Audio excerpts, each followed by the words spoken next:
Hi. So I'm going to read from the first 3 pages of this and then skip over to a paragraph near the end. Okay. 30 miles north of Lynchburg, Virginia, a lone smokestack rises out of the dust at the edge of the Blue Ridge Mountains. Perching atop riverjack and sand, gravel and dirt, the imposing 144-foot chimney looms over Piney River as the highest point of town.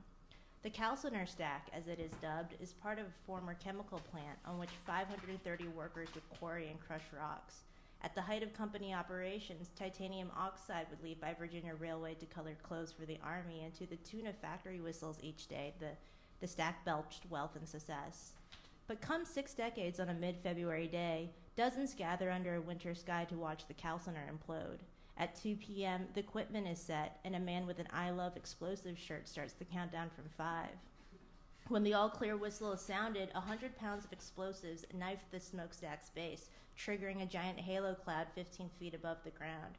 The stack shudders and telescopes into a bedrock of applause.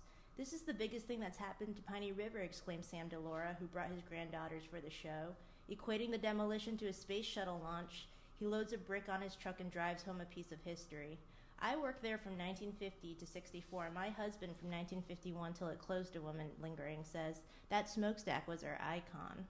Yet the clock is ticking for smokestacks in America, the once immutable signatures that studded this landscape. Since the furniture makers of Worcester, Mass. Shot their sentinel in 1983, dozens of Rust Belt cities have followed suit, placing dynamite orders with great frequency. Is this the bookend of our great industrial age? Smokestacks have long served as symbols of ingenuity and enterprise, but we now bear down on our last symbolic markers.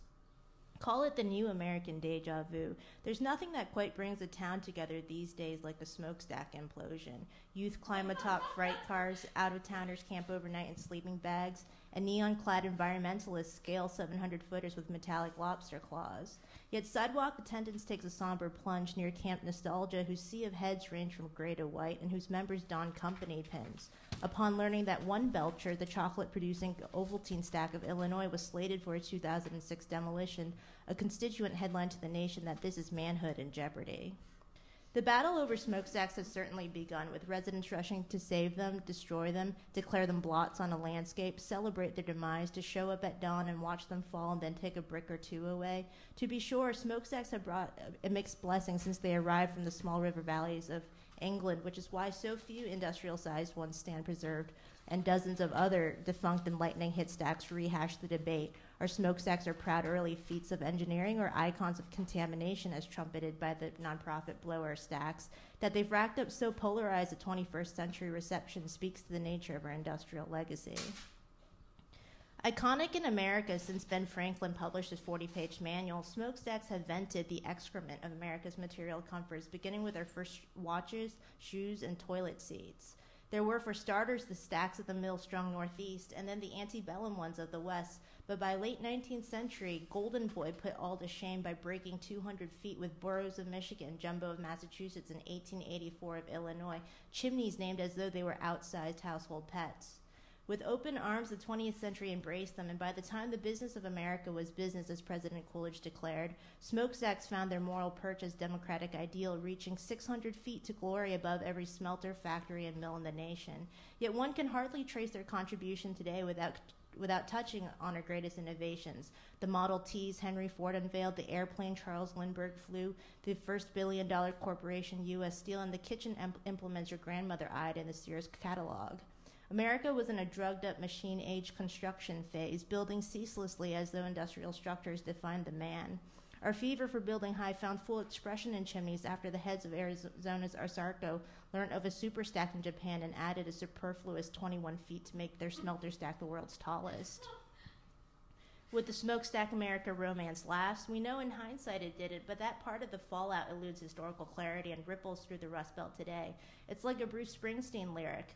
The American dream emptied out first in Youngstown, Ohio, spreading through the factory thicket as corporation after corporation, failing to improve plants, upped and out of the Rust Belt, and great mills crumbled like broken dreams. Time described the nation as an aging heavyweight gone to flab, and protest unions took to the streets while laid-off workers feared a gypsy life. It just felt like people were dying. All of their hopes were dying. Nobody really knew where to turn, said a Youngston steelworker staffer when Tube and Sheet, employer of 27,000, closed. Losing their vernacular range, smokestacks conceded to skyscrapers, the new indomitable force. As time marched into the 80s, Detroit, Cleveland, Buffalo, and St. Louis, long thought half a century ahead of the curve, saw half their populations flee. Today, dozens of smokestacks sprawl the continent's landscape, rural and urban, masonry and concrete, where ivy twines its stranglehold and migrating falcons make their home. In the still and quiet of the dark, the hand of man so given to molding upwards, downwards across the earth's surface, yielding a made in America you could hold or touch, has taken up a different tool. I'm going to skip here to one of the final paragraphs. If America created the future, or so our technological ego likes to have us think, what's most disquieting about these demolitions is not that they mark the end of a once stable epoch, but rather they reveal the ephemeral quality of our most solid forms. In engineering history, it's always the beginnings and endings of projects we commemorate. At the Golden Gate Bridge's completion in 1916, 40,000 came to walk its length, with spectator weight bending the middle section, and when Asarco wrecked its Tacoma smelter stack in 1993, 100,000 came out for the show. Every 2 or 3 weeks, smokestack demolitions amount to an experience genre in the country. The shocking awareness of structures transform into cultural memory. The glitch in our collective movie reel when the century-old 500-foot fixture outside your bedroom window suddenly disappears. Today, only 3 of the tallest smokestacks in the world are American, and when compared to foreign chimneys, they are the least decorated, lacking in paint, apologetic runners in a long forgotten sprint, and the rest of our lagoon is rapidly shrinking. Thank you.